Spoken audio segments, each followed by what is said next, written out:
You are in prison and you don't even know it. Imagine for a moment that your entire life, everything you know about the world, success, and yourself is just a pathetic projection on a dusty wall. Your reality is limited by chains, habits, and shadows cast by someone or something. You watch these shadows, argue about them, build your career and dreams of wealth from them. And you are absolutely sure that this is the only possible world. Hello, today we won't talk about life hacks or quick money. We will descend into the most famous cave in human history, Plato's cave, and we will pull out of it a few simple but shocking truths about why you are still not where you want to be, and what to do about it. So, wrap up warm. We are entering this cave. It is damp, dark, and prisoners have lived there since childhood. Their necks and legs are chained so they cannot turn their heads. They look only straight ahead at a blank wall. Behind them, on a raised platform, a fire burns. And between the fire and the prisoners is a road where people walk, carrying various figures, statues, and vessels on their shoulders. And these figures cast shadows on the wall that the prisoners see. Shadows are all they have. They give names to the shadows. They watch their movement. The most quick-witted among the prisoners even learn to predict which shadow will follow which. They become respected forecasters. They are shadow experts. Their world is strictly logical, confined to these endless dances of silhouettes. Now, pause and ask yourself what in your life resembles these shadows. Perhaps they are the glossy images of success from social media, expensive watches, yacht keys, ecstatic faces. Perhaps it is the career path drawn by society: school, university, office, promotion, retirement. Perhaps these are the financial advice everyone repeats, but which for some reason doesn't work for you. We look at projections of other people's lives, other people's goals, and accept them as our reality. We become experts in this game of shadows. We learn to get more likes, more approval, to fit into the system better. And we think we are moving towards the light.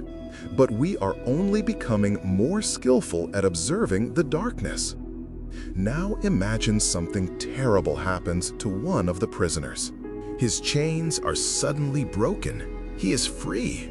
He is forcibly turned away from the wall and made to look at the source of light.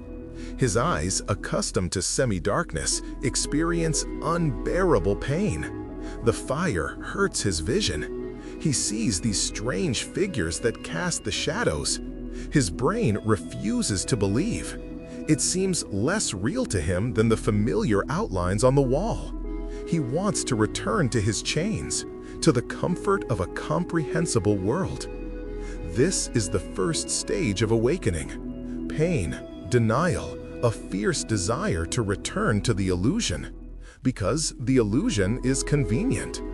But he is led further, led up a steep, difficult passage to the real exit from the cave, to the sunlight. And so he breaks free. Blindness, pain, disorientation, 1,000 times worse.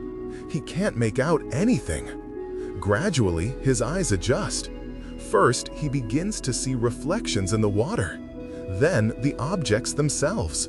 Flowers, trees, mountains. Then he sees the moon and stars at night. And finally, he looks at the sun itself, the source of all light.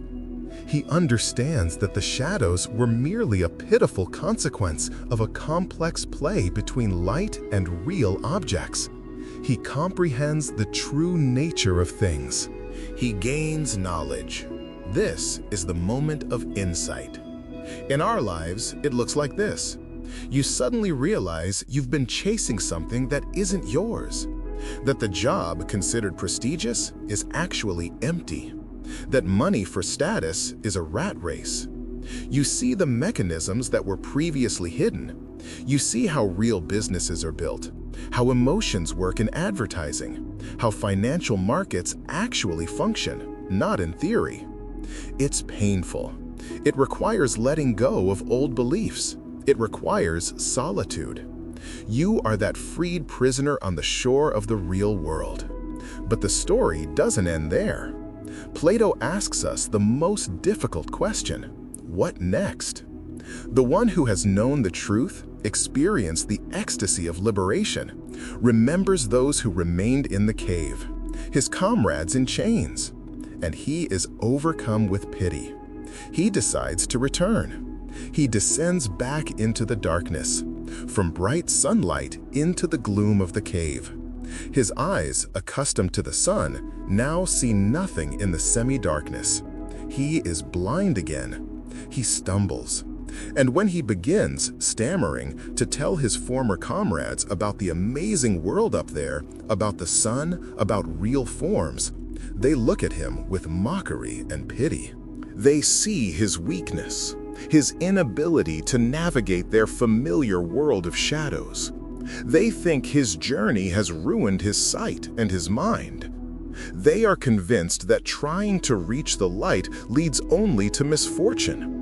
And they decide it's better never to try to free themselves.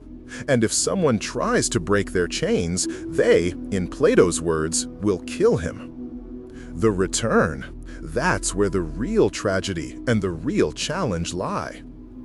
You who have learned something real, try to talk about it in your circle. Try to explain that you need to leave a job you hate but is stable.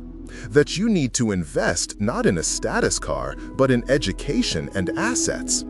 That success is not showy luxury, but inner freedom and the power of choice. You will not be understood. You will be called a dreamer, an eccentric, irresponsible. Your old chains, friends, colleagues, even family may turn away from you. The price of truth is loneliness and misunderstanding. That is why so few people dare to escape completely. It's not scary not to see the light. It's scary to see it and then be exiled back into the darkness of misunderstanding. So, should we stay in the cave forever to avoid being ridiculed? No.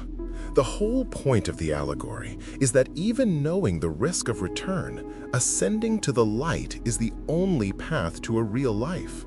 But Plato gives us not just a metaphor, but an instruction. Escape is a systematic process. It is not a momentary insight.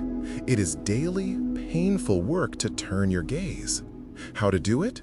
First, recognize your chains. What holds you? Fear of public opinion? Debts taken on to maintain an image? Fear of failure? Second, find the courage to endure the pain from the new light. This means consciously consuming information that breaks your worldview, reading difficult books, communicating with those who think differently, trying, even if it's scary. Third, and the most important, don't rush to return. Don't run back to the cave for approval when it gets hard. Let your eyes and soul adjust to the new light. Build your life on the new reality. Surround yourself with those who have also seen the sun. And only when you are strong, when your knowledge becomes unshakable, will you be able, like that philosopher, to try to help others. But without the tragedy and expectation of being understood, you will simply shine, like one who has seen the source. Your new life, your decisions, your peace, and your genuine, non-showy success will become the most convincing argument. You will cease to be a prisoner, an observer of shadows. You will become the one who casts shadows for others, and then the one who carries the torch itself. The choice is always yours. To continue studying the patterns on the wall, or gritting your teeth from pain and fear, to take the first step towards the exit. The cave with its ghostly comfort, or the complex, blinding, but uniquely real freedom. Thank you for being with us on this journey from darkness to light.